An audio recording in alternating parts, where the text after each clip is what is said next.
प्रिय धनु राशि के दर्शकों, अद्भुत विषय को लेकर के उपस्थित हूँ आप सबके समक्ष। साढ़े साथी जैसी आपदा को गुजरे भी वर्षों बीत गए, अब तक भी जिन धनु राशि के लोगों के जीवन में कोई लाभ की स्थिति नहीं बन रही है, कोई कार्य नहीं बन रहे हैं, उनको यह वीडियो अवश्य देखना चाहिए।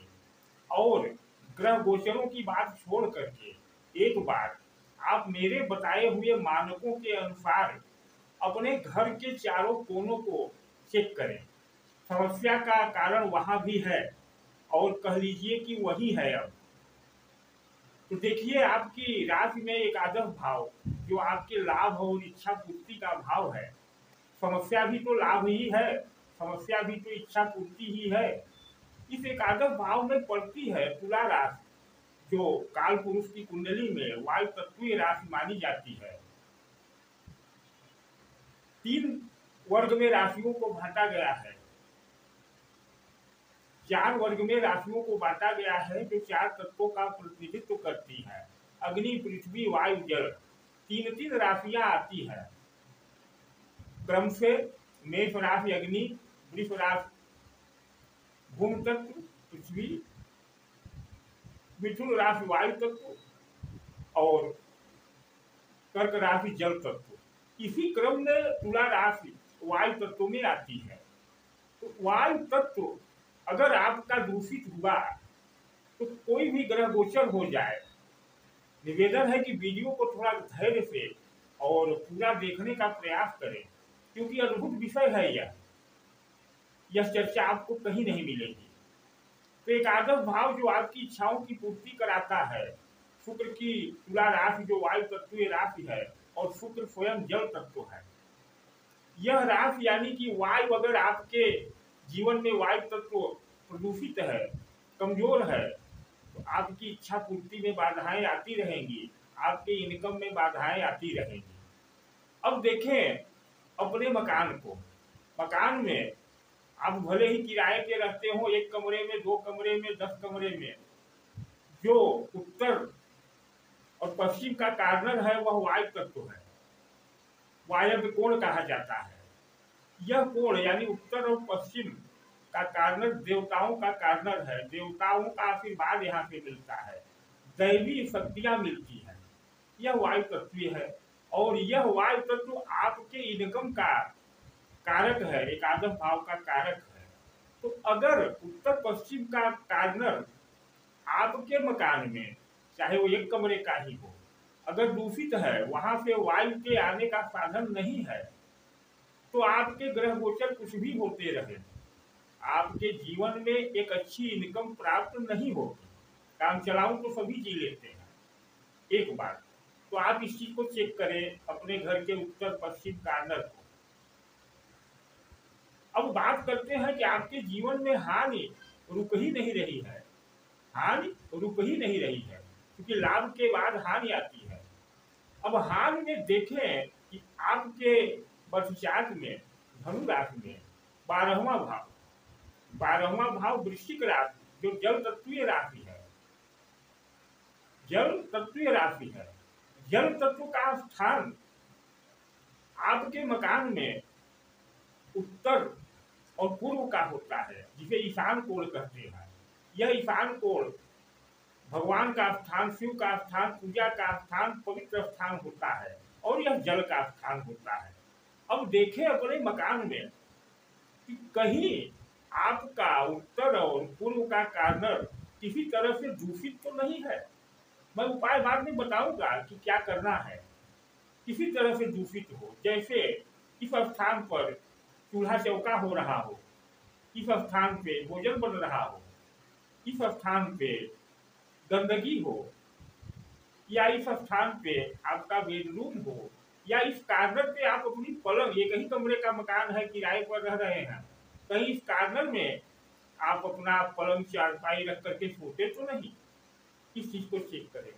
अगर ऐसा है, यह स्थान डिस्टर्ब है, तो फिर आपकी हानि रुकने वाली नहीं है और कहीं से भी ईश्वर का आशीर्वाद आपको नहीं मिलेगा। दूसरी बात अब आती है, आपका दूसरा भाव, आपकी कुंडली का दूसरा भाव जो आपके कमाए हुए धन के बचत का भाव है। यहाँ पृथ्वी तत्व की राशि आती है मकर राशि। अब दो बातें देखें, पृथ्वी स्थान आपका उत्तर सॉरी दक्षिण और पश्चिम का कार्नर होता है, जिसे नैऋत्य कोण भी कहते हैं। और जो राहु का स्थान है, जहाँ की आपका चाहे 1 कमरे का मकान हो चाहे 10 कमरे का, इस कार्नर पे गृहस्वामी का बेड होना चाहिए, जो घर का मालिक है। और साथ ही यहाँ आपकी तिजोरी यानी जो बचत बाक्स है, चाहे वो तिजोरी हो और चाहे छोटा सा बाक्स हो, चाहे छोटा सा गुल्लक हो, देखें कि कहीं इस स्थान पर कुछ दूसरा तो नहीं है, यह स्थान खाली तो नहीं है, इस स्थान पे पूजा तो नहीं कर रहे हैं इस कार्नर पे। अगर ऐसा भी है तो बचत आपके जीवन में होगी ही नहीं। बात करते हैं आपके कुंडली के पंचम भाव, जो आपके ज्ञान विज्ञान संतान का भाव है। यहाँ अग्नि तत्वीय मेष राशि आती है आप धनु राशि वालों के लिए। आप स्वयं अग्नि तत्व हैं, आपकी ऊर्जा अग्नि तत्व है। अब अग्नि तत्व का स्थान आपके मकान में कहाँ है? तो यह है पूर्व और दक्षिण। आप देखें कि पूर्व और दक्षिण के कार्नर पर आपके मकान में क्या है। कहीं यहाँ आपने वृक्ष तो नहीं लगा रखे हैं, कहीं आप यहाँ जल नहीं रखते हैं, कहीं आपका यह स्थान दूषित तो नहीं है, गंदगी से भरा तो नहीं है, या स्वयं आप यहाँ चारपाई या अपना बेड तो नहीं रखे हुए हैं, या यहाँ अतिथियों का स्वयं कक्ष तो नहीं बना हुआ है। अगर इस तरह से डिस्टर्ब है तो आपकी बुद्धि काम नहीं करेगी, सही निर्णय नहीं ले पाएंगे। साथ ही आपका संतान भी आपका धन है, उसका विकास नहीं होगा, उसका विकास नहीं होगा। इस तरह से हमने चारों कार्नरों, चारों कोणों के बारे में आपकी कुंडली के तत्वों का संयोजन बताया। अगर यह तत्व संयोजन आपके मकान में भवन में खराब हो रहे हैं, जिस तत्व का जो स्थान है वहाँ वह तत्व न होकर के दूसरा तत्व है, दूसरी क्रिया है, तो जीवन में कुंडली में कितने भी अच्छे ग्रह गोचर हो, कितने अच्छे ग्रह गोचर होते रहे, आपको सही परिणाम नहीं मिलेगा, उचित लाभ नहीं होगा। अब इसके आगे बात करते हैं पुनः एकादश स्थान की, एकादश भाव की। यह इच्छाओं का भाव है, इच्छा पूर्ति। हमारे जीवन में इच्छाएं अनंत होती हैं, तो हम दो वजहों से परेशान होते हैं। एक तो अनंत इच्छाओं के कारण हमारी इच्छा बढ़ती ही जा रही है, एक मिला तो दूसरी इच्छा हो गई और हम इसके लिए परेशान हैं। और एक होता है कि हमारे जीवन की साधारण आवश्यकताएं, साधारण इच्छाएं जो सबको चाहिए वह भी नहीं पूरा हो रहा है। तो अगर ऐसा है कि आपके जीवन की आदर्श इच्छाएं जो कि वास्तव में मिलनी चाहिए आपको, वह नहीं मिल रहा है, तो आपके जीवन में दो चीजें हैं। आपके मकान में वायु कार्नर यानी वायु का कोण दूषित होगा ही होगा, वहां बंद होगा, वहां कोई खिड़की नहीं होगी, कोई रोशनदान नहीं होगा। और यह दो कारणों से हो सकता है। एक तो मकान बनाने में गलतियां हुई होंगी, या आप किराए पर रह रहे हैं जहां आप कुछ कर ही नहीं सकते, कोई बदलाव नहीं कर सकते, तो क्या करेंगे। दूसरी बात जो पुनः आई हानि की, जीवन की दो चीजें ठीक हो जाए तो बाकी दो चीजें ठीक हो ही जाएंगी।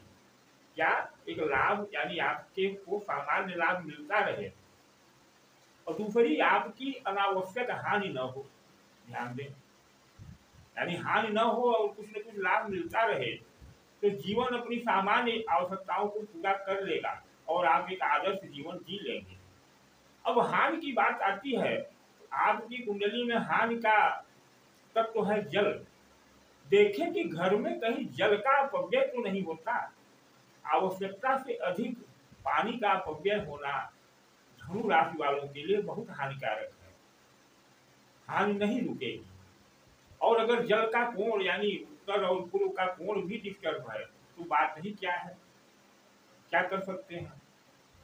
तो दो काम तो कर सकते हैं, एक, अगर आपके घर में जल का अपव्यय हो रहा है तो उसे कम करें, और दूसरा, अगर जल का कोण यानी उत्तर और पूर्व का कोण वहां गंदगी है तो उसे साफ करें। लेकिन अगर वहां जल स्थान न होकर के कुछ और स्थान बना हुआ है और आप किराए पर रहते हैं तो क्या करें? तो देखिए, कोशिश तो करें कि जल स्थान से भोजन का स्थान हटा दें, कहीं सही कार्नर जो पूर्व और दक्षिण है वहां ले आए। अगर आपका बेड है वहां आप सोते हैं उस कार्नर पे, बदल सकते हैं तो बदलें, अन्यथा जो मैं एक विधि बता रहा हूं उस विधि का पालन करें तो 70% आपके जीवन में कुंडली अनुसार तत्वों का संयोजन हो जाएगा, और तब आपके लाभ भी बढ़ेंगे और हानियां भी रुकेंगी। 70%। अगर बदलाव करना चाहते हैं, आप करने में सक्षम हैं, तो एक बार वास्तु का, अपने मकान का नक्शा आप हमसे शेयर कर सकते हैं, सुझाव ले सकते हैं। लेकिन अगर आप बदलाव नहीं कर सकते, आप किराए पर रहते हैं या मकान पूरी तरह से बना हुआ है और तोड़ फोड़ करना संभव नहीं है, तब क्या करें? तो अंतिम उपाय है, आप स्क्रीन पर देखें, यह है वास्तु यंत्र। वास्तु यंत्र, अब आप तोड़ फोड़ नहीं कर सकते, मकान किराए का है या अपना ही है, और तत्वों के संयोजन के कारण, बिगड़े हुए संयोजन के कारण आपके जीवन में इनकम नहीं हो रही है, इच्छा पूर्ति नहीं हो रही है और हानि बढ़ती ही जा रही है, तो आप इस वास्तु यंत्र का उपयोग करें। यह वास्तु यंत्र क्या है? तो यह तत्वों का एक संयोजन है जो आपके जीवन के बिगड़े हुए तत्व संयोजन को सही करेगा। अब ये कैसे प्रयोग करें? तो वास्तु यंत्र के नाम पर आपको मार्केट में मिलता है, निवेदन है कि उसे न लें। अगर आपकी इच्छा है तो ले सकते हैं, लाभ कुछ नहीं होगा, क्योंकि यंत्र जागृत और सिद्ध होना चाहिए। तो आप किसी अच्छे आचार्य से इस वास्तु यंत्र को सिद्ध करवाएं। जब आचार्य से आप संपर्क करेंगे तो वह सिद्ध करने की विधि भी बताएगा और कर भी देगा। अगर आपके पास ऐसे आचार्य नहीं है तो आप हमसे भी संपर्क कर सकते हैं। हमारे यहाँ यह यंत्र सिद्ध किया जाता है, और यह यंत्र प्राप्त करके आप अपने कहाँ लगाएं, अपने स्थान पर कहाँ लगाएं? तो इसे मध्य मध्य स्थान जो है, यानी आप एक कमरे में रहते हैं, आप एक मकान में रहते हैं, इसका देख लें, और उसका जो मध्य स्थान है उस मध्य स्थान में छत पर, कहाँ? छत पर लगाएं, यानी मकान के अंदर ही छत पर, जैसे पंखा वगैरह लगाते हैं छत में, उस तरह से लगाएं। देखिए, कुछ ही दिनों में आपके जीवन में तत्व संयोजन बनने लगेगा, परिणाम आपको प्राप्त होने लगेंगे, आपकी इनकम बढ़ने लगेगी और मनचाही इच्छा धीरे धीरे पूरी होने लगेगी। या आप अदम्य इच्छाओं से परेशान हैं, यानी एक के बाद एक कुछ न कुछ आपको घटा ही रखता है मन में, तो भी आपको लाभ मिलने लगेगा। तो मकान में अगर दोष है तो इस वास्तु यंत्र का प्रयोग करें। उसके साथ ही आप हर कोण पर, जहाँ जो कोण है, जैसा मैंने बताया, जैसे उत्तर पश्चिम वायव्य कोण है तो वहाँ खिड़की अगर है तो नहीं है तो खोल सकते हैं तो खोल ले। पश्चिम उत्तर के स्थान पे, पूरब उत्तर ईशान कोण, वहां जल रखें, जल का भरा हुआ कलश रखें और उस स्थान को पवित्र रखें। पूरब दक्षिण अग्निकोण, यह स्थान भोजन बनना चाहिए। अगर भोजन नहीं भी बन रहा है किसी भी वजह से, तो यहाँ कम से कम एक धूप बत्ती जलाया करें प्रतिदिन। पश्चिम दक्षिण जो सबसे उच्च स्थान है, यहाँ आपका बेड और तिजोरी होनी चाहिए। अगर वह नहीं है तो कोई भारी वस्तु वहां रखें।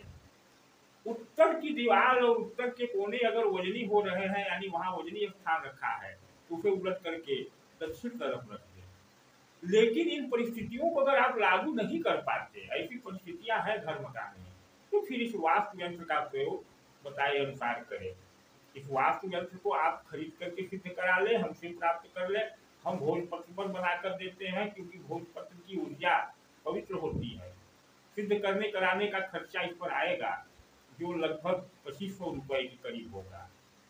मैं किसी को बाध्य नहीं करता, ज्ञान देना हमारा काम है, बाकी ढोंगी पाखंडी लालची कहना आपका काम है। धन्यवाद।